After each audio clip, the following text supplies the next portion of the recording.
Welcome back. You're watching a Checkpoint. Thank you for staying with us. We also, the Cabinet Secretary Health, earlier on, just to give a number of directives that Kenyans are expected to follow in the next few weeks, even as the government continues to race against time to try and curb the coronavirus.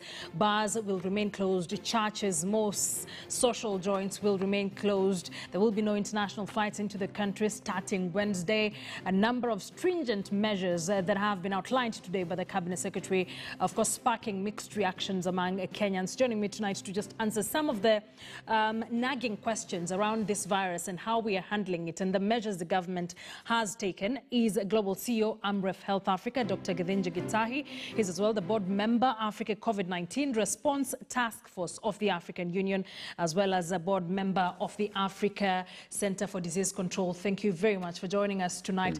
There are a lot of questions, so we'll try and get you to answer as many as we can. But first, quickly, some of the measures that have been outlined today by the Cabinet Secretaries, from churches, bars, flights, why now? Why not 2 weeks ago when patient zero was confirmed?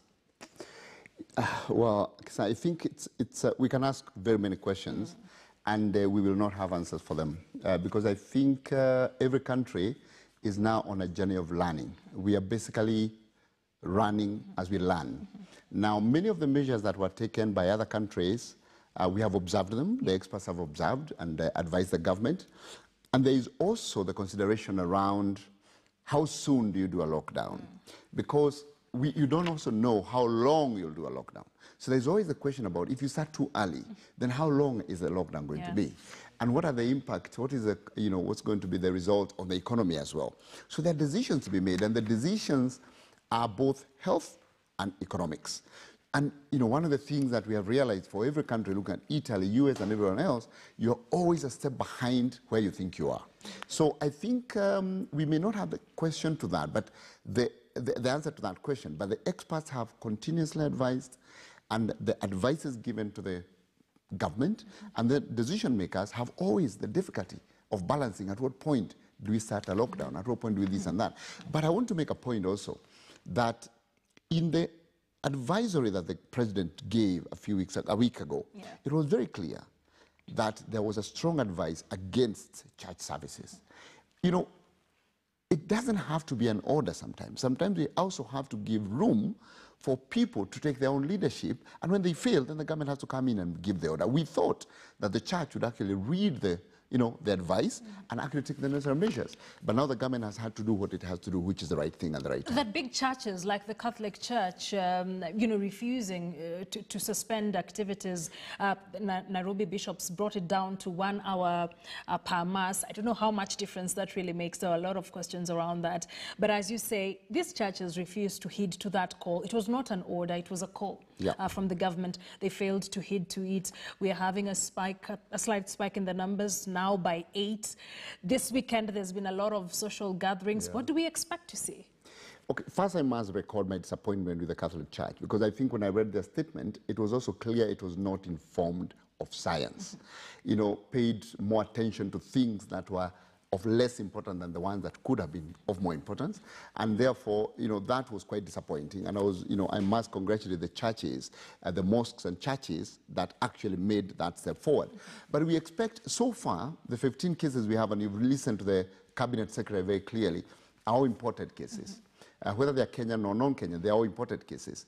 But we still do not know. And this is why I said that at any one time with the COVID-19, you're one step behind where you think you are. So we don't know how many people may be infected in the country, or contacts of these people. And we've seen the minister say we have 363 contacts that are being traced. So we don't know. And there may already be community transmission beyond the imported cases.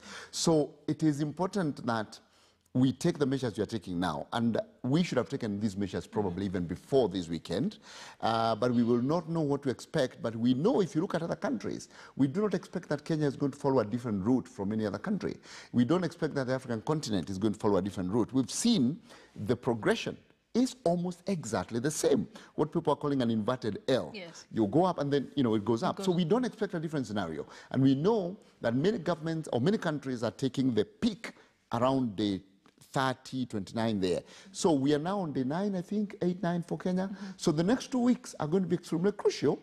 And by the 3rd week from now, we'll start to see what we do now, how it affects how the rise is going to be. So the conversations around how do you keep the curve down and not make the L steep? How do you flatten the curve? People are going to be infected. Yeah. Transmission is going to happen. But how do you reduce the rate and flatten the curve? Is that where we are now? Why are the next 2 weeks, just for the sake of our audience, just outline for us, why are the next 2 weeks very critical for us as a country? So let's take a scenario. Let's just, in fact, let me just give an analogy. Imagine that you had a box the size of this studio, and you put in marbles that are in motion, okay? And you fill them up. And then you take one marble and infect it with COVID-19. Now, they're all moving, okay? So as one moves, it's going to touch others, and therefore that is where now it infects the others. Now, the rate of infection is what you may call a geometric model. So once it touches one, it goes to touch another. But the one it touched before that touches 2 others. Those 2 others touch another 4. It's actually a mathematical equation. Now, the only way to limit that spread, which is why we are saying the next 2 weeks are very critical, is if we can limit the number of people who this marble touches. This is really it. How can we limit the number of people that this marble touches? Now, imagine in the same box, if we said, for example, that we are going to stop the movement of many of the marbles. Only a few of them are moving. You then reduce the rate of transmission. This is what social distance is about. The lockdown, where you say now you're locking down movement beyond a certain point, is like now taking this room and dividing it into 2 and putting a barrier so that you protect those marbles that are not infected from the ones that are infected. Therefore, you limit. So we are not at lockdown yet, but we are actually starting to get there and saying we are reducing social movement. We are putting people down so that the chance of contact is reduced. That's basically what we are talking about now. If you can reduce that significantly, it means that it buys you time within those 2 weeks to isolate all the contacts, to quarantine them, to test them as you reduce the number of people you need to quarantine and isolate. That's what it is about for the next 2 weeks. And if you do that, then you start to flatten the curve. So then how easy is it to trace all these contacts to just maintain that number? It is not easy. And we have seen that, human beings, their behavior is sometimes erratic. And that's who we are, including myself. It's not about those people. It's all of us, that our motives are different at any one time. And some of the motives are actually well-meaning.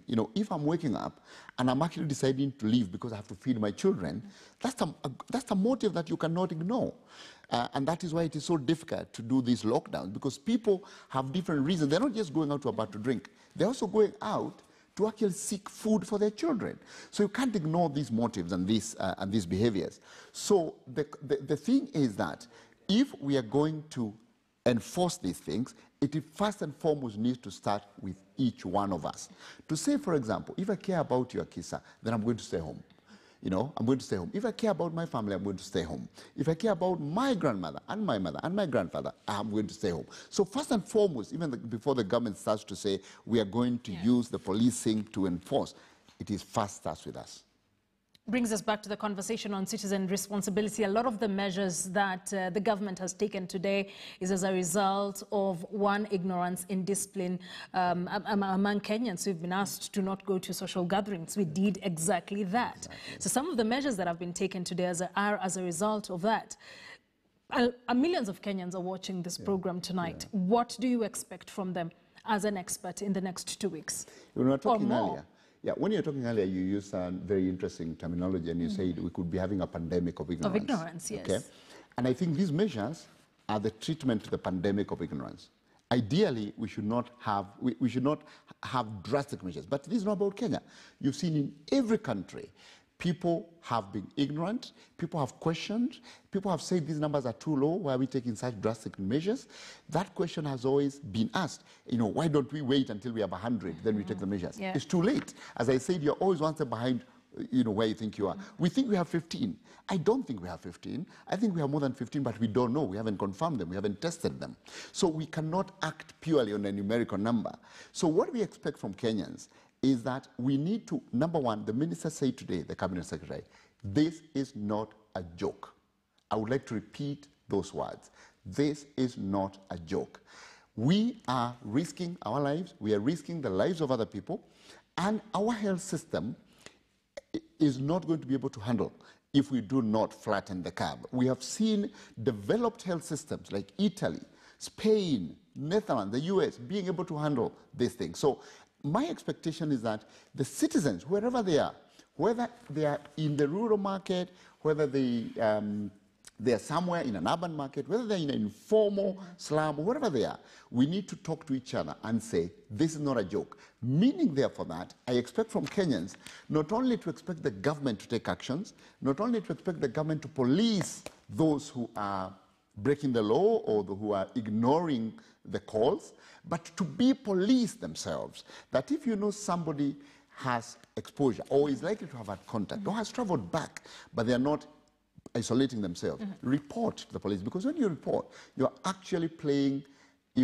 making an act of patriotism. Brings us to what has happened today, and it has left so many of us shocked. A senior government official from Kilifi refused to quarantine himself. It's now being done forcibly. What are we looking at? What situation are we looking at from the county? And does it speak to county preparedness as well? So the one, first and foremost, it's very disappointing that a senior government official of that rank would actually ignore advice, not only from the government, from WHO, from Africa CDC, from everyone else. And we expect that that stops now. That's what we expect. Now, what are we looking at in terms of counties? Now, when you talk about preparedness, it is a very kind of loaded word, preparedness. The first thing is that if you're talking about preparedness, you're saying first, the communities are aware of what they need to do step by step. So at that point, it is the role of the national government and the county government to do health promotion, to do information and awareness, to inform the populace what they need to do, including the ones who don't know, the ones who don't understand what the media is saying. There needs to be door-by-door education. People need to be aware. So that's preparedness. Are all counties prepared on that first bullet? I can't answer yes or no. I can say that when I've traveled around, the citizens are aware. I was in Kibera the other day, and I spoke to young children. Young, they were all 5, 6 years, and they all told me they are aware about corona. They all told me they're not shaking hands anymore. So the citizens are aware. So I would say that preparedness at the level of the citizen, I am very impressed at how that is rising. The second level of preparedness is about the government itself and the health system. Now, the things we are looking at in terms of preparing is that are the health workers, including community health workers, nurses, clinic officers, doctors, radiologists, everyone, are we all aware of the steps we need to take in terms of, for example, case management? When a patient comes or somebody comes and says, I think I may have this, or you suspect they have, what do you do? So the government is doing a lot of the work to train. We've trained thousands of health workers in the last few weeks, in the last few days actually, to ensure that they're all aware of what steps to take. Protocols and guidelines are being released. We have also started to educate the people and tell them. Originally, there was some confusion, and I want to really say that in my own capacity, I'd like to apologize to Kenyans for that, because we said, please, if you fear you may have COVID-19 symptoms, please go to the facility. We have now been very clear. Do not go to the facility if you think you may have these symptoms. Call 719, okay, and that's also part of preparedness. Call 719, and they'll advise you based on the questions they ask you, whether you need to stay where you are, whether you need someone to come, whether you need to be referred to a doctor to talk to you on phone. Because the moment you leave home and you go to the facility, you put the lives of the people transporting you, the lives of the health workers there, and the lives of other patients who've gone to the hospital. Because remember, the hospitals are still serving pregnant mothers, they're still vaccinating children. We must not forget that. So that is also another level of preparedness. Finally, is about, are the health workers prepared with the gear they need to be able to receive possible suspected cases? That's what you're seeing as being able to supply the protective gear, because we want to protect our health workers. You looked at Italy, almost 10% of all infected people are health workers. So that's critical. The next find is, are we able to take the samples? The samples are being taken from the mouth. It's not blood for now. Yes. Now we're taking swabs from the throat. Are we able to take those samples, transport them to a lab that is able to actually do the tests, and therefore the kit is the final level of preparedness. So I would say yes, the national government is working with the county government to make sure they are prepared. One of the areas that we've been working with them is expanding laboratory capacity. Now we already have active labs out of Nairobi. We have Kisumu, we have Kilifi, Nairobi, we have Kemri, we have the National Influenza Center. So we are expanding lab capacity, and in the next few days, more labs will be available. So the counties, that's how we are preparing the counties to be ready for this. Let's quickly take a look at some of the questions being asked. Mwiti from Makutano Meru says, why should we suspend flights on Wednesday and not now? And there are also questions when the last update from the CS when he said that bars should close by 7:30 Monday. Yet we had an entire weekend ahead of us. What informs such decisions? So number one is that I will not answer on behalf of the CS and the government. So I'll just give from my own understanding what this issue could be. So for now, what I read from the Cabinet Secretary's statement is this. Flights are going to be suspended from Wednesday, but anyone coming in between now and Wednesday will go for mandatory quarantine. Government facility quarantine. The reason for that is because there are, if you look at travel schedules, there are people who are en route now. They have actually started their travel. You can't ask them to go back. You can't ask them to go back. So there is obviously that, that you have to respect that, and people have already booked their flights and they are en route, okay? But then you must also recognize the danger of those who are coming, and that's what the CS now has said. We will quarantine all those people at their costs. So that's the first step. In terms of why we didn't close the bars over the weekend, we closed 7:30, I can't answer that question. There must have been something that informed that decision, so I will not attempt to actually answer on behalf of the government. Another question on how effective is contact tracing, because we consistently talk about contact tracing. Now there is fear among residents of Kilifi who interacted with the deputy governor. So there are two questions around that. One of them asking how effective is a theory of tracing people, and how effective is it? And another says, let's debunk, the theory that anyone who came into contact with the deputy governor will test positive for COVID-19. So number one is that the infectiousness of COVID-19 is high, but it's not 100%.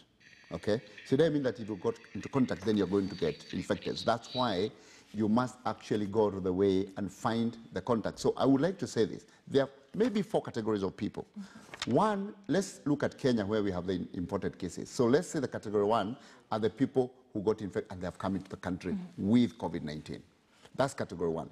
Then there are the immediate contacts who are known. So when you talk to those 15 people, they will say, I was in touch with my family, I met so-and-so, I was transported by this driver. Those are category B. They are known contacts. Then there are others who are in contact with the 15, but they are not known. Then 15 don't know them, and they also don't know the 15 because they probably just sat in the bus together. So that's another category. That category is very difficult to trace. And therefore, there is also the need for the government to kind of work with communities to expand. If you know that you are in this bus, then try and trace the people who are there. You will not be 100%. True. It is difficult. And finally, there is the other category now of the people who are in contact with either category B or C, who actually didn't know that they were contact. So it's a complex issue.